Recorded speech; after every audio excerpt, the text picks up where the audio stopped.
Starting with Bucky's number one, David, I would like to know which team would be a good but also realistic match for him. I think this is a good and realistic fit. The New York Giants. I think Eli Manning still has some football in him, but I think that Josh Rosen is almost a clone of Eli. He's a very smart kid. I've spent some time with him. I like his mental approach. I mean, he's very sharp, and he has all the physical tools. So I think learning under Eli would be fantastic, and Pat Shurmur's offense, I think they'd do very well. And there's no rush either. Once you got Eli out there, start playing some good football, you'll be fine. So they have the number 2 pick. Yeah. That means the Browns wouldn't take him. Maybe Darnold. What do you think? So look, rock with me on this one, Dave. I got you. All right, look, right? The Browns have what? The first pick and like fourth. the 4th pick, right? Yes. I got Sam Darnold going to the Browns.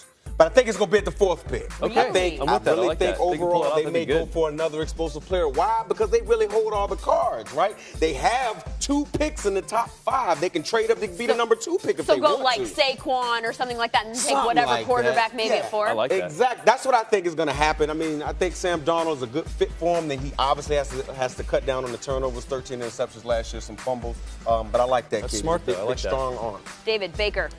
Baker Mayfield, I think, I like Baker. I think he's a dynamic kid. I like the fact that he had to walk on at 2 different schools to work his way up into a Heisman Trophy. I mean, that's fantastic. So I know he's flashy, and some people, they rub him the wrong way, but I like him at the Saints. I think with Drew Brees there, undersized guy also. The Saints aren't going to look past a guy that maybe isn't quite as tall as everyone says he has to be.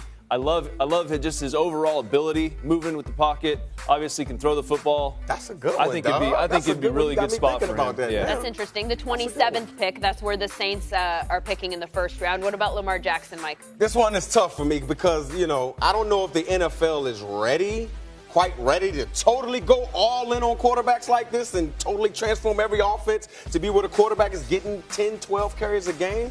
I got Lamar Jackson going in the 2nd round, early in the 2nd round to the Arizona Cardinals. And I know there's people like, what are you talking about, right? Remember, they have a new head coach, Steve Wilks, okay? Where was he, the defensive coordinator? Carolina. With Cam Newton, with a quarterback that has similar skill sets. Now, Lamar Jackson has to get better in the pocket, but this guy has real speed, real juice, and he is a tough tackle for defenders. That's a good So thought. that's the 47th pick overall. You Yes. think they pass on a quarterback in the first round and go there? Yes, I do. Okay. Josh Allen, David. Josh Allen, this is interesting for me. So it kind of continges on a guy coming back. I would like to see Josh McCown back in New York. Me too. I think he's a great locker room So guy. I think he Jamal played Adams. good football. Yeah. I think Emphatically. I really like Josh there. And then I would also draft Josh Allen to put him in that room with Josh McCown with the New York Jets. I think he'd be fantastic. He's got a really big upside. Physically, he does everything correct, but I think he still needs some time. He needs to watch a guy play it correctly, and I think Josh McCown will be just that guy to watch him. To have Josh Allen watch, to be able to learn a little bit about the game before you go in there and have to do it yourself. I like him with the Jets. That makes sense to me. They have the 6th pick, by the way.